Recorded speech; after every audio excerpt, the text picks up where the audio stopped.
So building on that, actually, so this is a question for all of the panelists.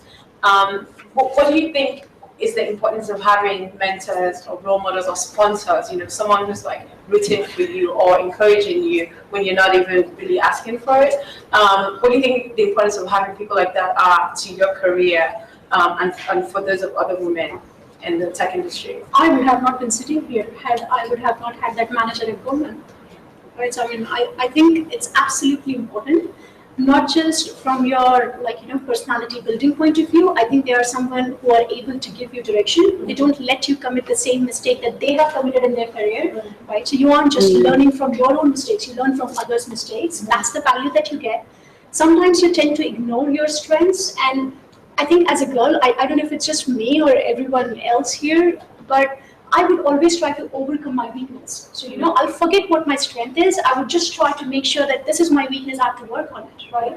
And that mentor actually tells you that everyone has their own strengths and weakness. The point is not to work on your weakness. The point is probably hone your strengths more and just work on those. And that will show your true value to wherever you're working. Yeah. So having that insight, somebody reviewing you, overseeing you is absolutely must. Building on that, sorry, that's so true. We did with my sponsor, my mentor at ThoughtWorks. We did this kind of bit of a survey actually, and it brings out your 5 top strengths.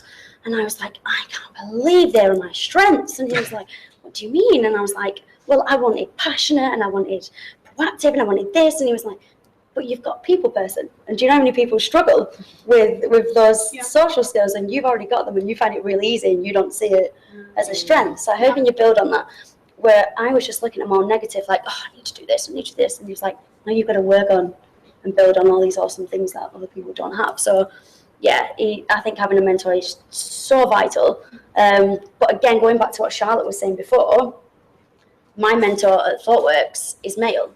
And I think as women in tech, I don't think you have to, it's really important to have female role models, but I don't think as well you have to cut men out of being that. You can look at the male MD and say, I want his job and I'm going to get his job.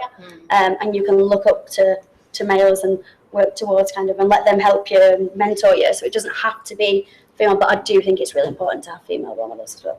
I just think, again, balance, comes back to balance.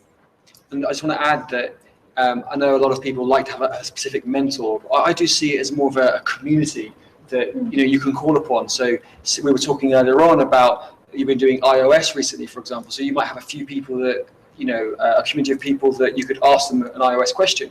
When you get back into, say, you're going to Java, you might have a few other friends who do Java and a few other friends who do something else.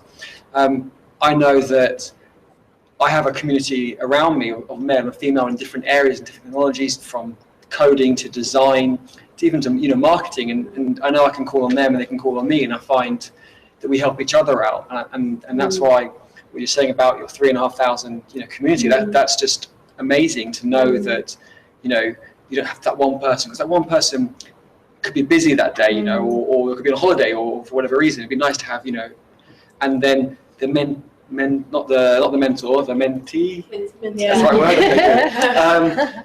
When they learn something, why can't they teach somebody else maybe at the same level as them? Because it's exactly, absolutely.